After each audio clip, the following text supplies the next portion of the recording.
Howdy folks, and welcome back to the channel. I'm so glad you're here. Today, we're taking a trip back in time to explore what a full day of eating looked like for the working class 250 years ago. It's not just about the food. It's about the connection to our past and the stories that come with it. When I say the words breakfast, lunch, and dinner, what pops into your mind? You're probably thinking of eggs and bacon for breakfast, a quick sandwich for lunch, and a big meal with the family for dinner. For us today, our eating schedule is often dictated by a 9-to-5 job. But for a working man or woman in the 18th century, it was a completely different story. Their meals were a careful balance of practicality and necessity, fueling them for a full day of hard work from dawn to dusk. A hasty start. Let's start the day with breakfast. What do you think of? For most of us, it's a donut and coffee, eggs, or pancakes. But if we were to travel back to the 18th century, we would find a breakfast that looks nothing like our modern morning meals. The focus was on a simple, hearty meal that was quick to prepare. This is something that resonates with many of you today. As one viewer shared, "It's good to know that as a working woman, my daily breakfast of oatmeal is exactly what they were eating in the 18th century. I love that it is for the same reasons. It's cheap, it's fast, and in the winter, it is nice and warm." Another viewer echoed this, saying, "I literally eat bread and cheese for breakfast most days. Big cup of tea, chunk of bread, and some cheese." This idea of a simple, no-fuss breakfast for busy days is timeless. The core of the 18th century working man's breakfast was oatmeal, or what they called hasty pudding, because it could be made in just a few minutes. It also appeared as milk porridge, or pottage. Historical texts from hospitals and workhouses listed a breakfast of oatmeal thickened with broth or milk and some bread. Even a farmer's breakfast was basic, often a beef broth or milk porridge. A viewer shared a wonderful memory from their grandmother's farm, where the breakfast for the family and farm hands was oatmeal with water and homemade buttermilk. Another viewer remembered their grandfather's breakfast of oatmeal with country ham and red-eye gravy, a simple but filling meal that would carry him until lunch. Even the wealthy often ate simple meals for breakfast. Benjamin Franklin mentioned the classic breakfast of bread, cheese, and beer in his autobiography, and the Duke of Bridgewater had a breakfast of a mess of water gruel. This shows that for many, simple meals were a conscious choice, not just a matter of budget. The midday dinner. After a few hours of hard work, it was time for the day's most important meal. For a working man or woman in the 18th century, lunch was what they called dinner, and it was the main event. It was a substantial, heavy meal to fuel them for the rest of the day. This tradition is still alive in some places. A viewer shared that in parts of the UK, dinner is still the midday meal, with a lighter meal in the evening called tea or supper. A person from Germany shared that lunch is a big, warm meal where everyone comes to the table, and dinner is a colder meal of bread and sausage. Another viewer recalled growing up on a farm in Iowa where the midday meal was also called dinner and was a huge meal of heavy protein and starch. These stories highlight how these traditions have been passed down through generations. The meal itself was often a communal effort, with women cooking for the men working in the fields or on the railroad. The meals were often brought out to the field so the workers didn't have to take a long break. William Ellis, in his 1750 book Country Housewife's Family Companion, wrote that if the men didn't get their food on time, they would lag in their work and lose time in expecting it. This is how important this midday meal was. He lists some examples, like broad beans and bacon one day, and beef with carrots or turnips or cabbage or cucumbers or potatoes another day. These were substantial single-dish meals. A viewer perfectly illustrated this, describing how a yard dog in a rendering facility had a big container of an unreasonable amount of meat or eggs with potatoes, beans, biscuits, or macaroni for lunch.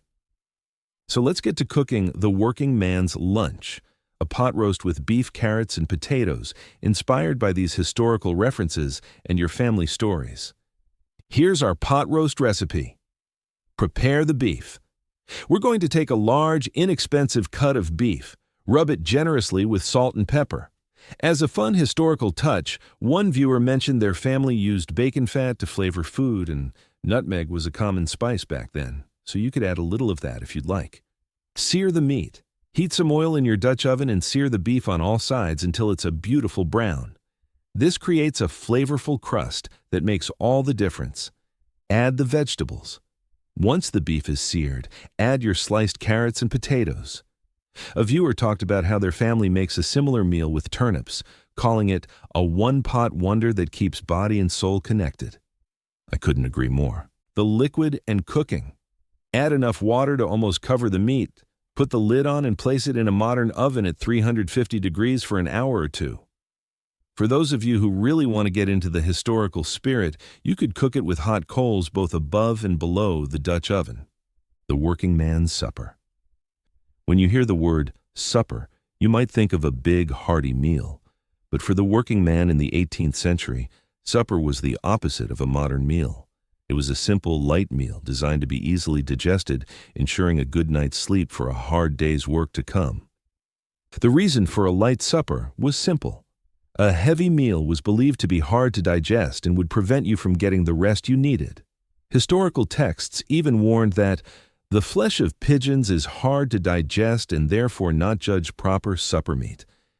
A viewer perfectly explained this, noting that this belief about melancholy juice highlights how their understanding of health directly influenced their diet.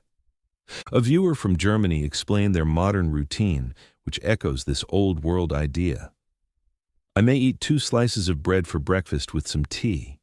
Lunch should be the main meal for me in an ideal world, and supper is usually just bread again, or some other light meal. This is so similar to the 18th century working man's meal plan. What did a light supper look like? Things like peas pudding, bread and cheese, or simple oatmeal were common. Benjamin Franklin even described a very light supper indeed of half an anchovy on a small strip of bread and butter with half a pint of ale. This shows that the light supper was a conscious choice for many. One of my favorite comments was from a viewer who shared a memory from their aunt's farm in the 1950s. The day was fueled by a huge morning meal and another big meal in the late afternoon. The end-of-the-day meal was generally a slab of pie or cobbler topped with cheese, and it didn't take too long before everyone was upstairs in bed or asleep in their chairs. This is a fantastic example of a sweet and savory and ultimately comforting end to the day. The working man's seafood feast. Now, let's talk about a food that was a staple for everyone, from the richest tables to the poorest homes, seafood. In the early American colonies, the eastern seaboard was lined with cities, and the Atlantic Ocean was our superhighway. Fish was a huge part of the economy and diet for everyone. It's a far cry from how we often see seafood today as an extravagant food. As one viewer commented, the fancy food of today was the working man's food of yesteryear. The working man's life was all about feast or famine. When there was a bounty of fish, they had to think about how to make it last for the whole year.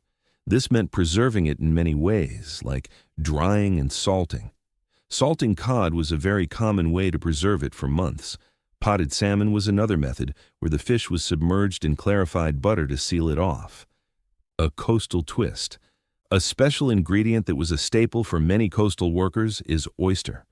We're going on a culinary journey back in time to explore a food that was a staple for everyone, from the richest tables to the poorest homes. One viewer shared he grew up in Indiana and Kentucky, far from the ocean, so getting these oysters today was super exciting. This journey has reminded me of a comment from a Noter viewer who said they grew up in Indiana and Kentucky too, and can relate to being a Midwesterner who gets really excited about seafood. It's a special treat. In the 18th century, oysters were so plentiful that they were eaten by everyone. You'd see them in the wealthiest homes and the poorest settings. In some cases, oysters were even considered a survival food.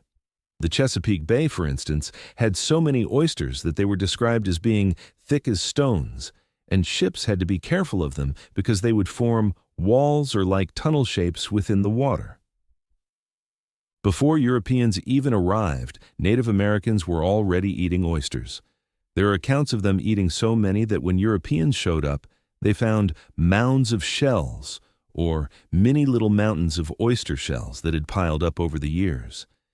As one viewer commented, archaeological digs have found large piles of oyster shells outside of where taverns and coffee houses once were, much like chicken wing bones outside of an Applebee's today. This shows how oysters were a cheap and hearty food, perfect for the working man. A viewer mentioned that when their grandfather came to Jefferson County, he'd walk to the beach and eat them raw. To create a working man's oyster dish, we'll take a cue from the comments and a viewer's suggestion for a hearty one-pot meal. We'll shuck our oysters into a pot, and instead of frying them, we'll boil them in their own liquor with some beer, a little salt, and maybe some bacon bits for flavor. This hearty one-pot meal would have been easy to make and very filling after a long day of work. Boiled lobster tail. People ate lobster all the time back then. A viewer noted, lobster was so plentiful and as a bottom feeder considered a trash food that in Massachusetts, indentured servants got a judgment saying they couldn't be fed lobster more than 3 times a week because it was cruel and unusual punishment. We're going to keep this recipe simple and cheap, just like a working-class family would. Just boil the lobster tail and maybe a little lemon juice to finish. Pan-fried shrimp. A text from an 18th century researcher stated that shrimp are of a sweet and tender flesh, more delicate and wholesome than lobsters or oysters. This is so interesting because today, oysters and lobsters are often at the top of the menu, while shrimp can be seen as pretty lowly. For our shrimp, we'll melt some butter in a pan, toss in the deveined and deshelled shrimp, and cook them until they turn pink on each side. Breaded fried cod. Cod was very important to our early colonies. As one viewer shared, their ancestors who were merchants and fishermen in New England considered cod to be a very big deal. We'll take a cod fillet, dry it off, and dredge it in flour seasoned with salt and pepper. Then, we'll fry it in butter until it's a golden brown on each side and the inside is nice and flaky. As we reflect on these historical mealtime traditions, I'm humbled by the stories you've shared, of big noon dinners on the farm, of grandmothers cooking for a crew of hard-working men, and of simple, nourishing meals that brought families together. These memories remind us that while our modern lives have changed dramatically, the core human needs for community, for nourishment, and for a good story remain timeless. Thank you so much for joining me on this journey back in time. I hope this brought back some wonderful memories for you all.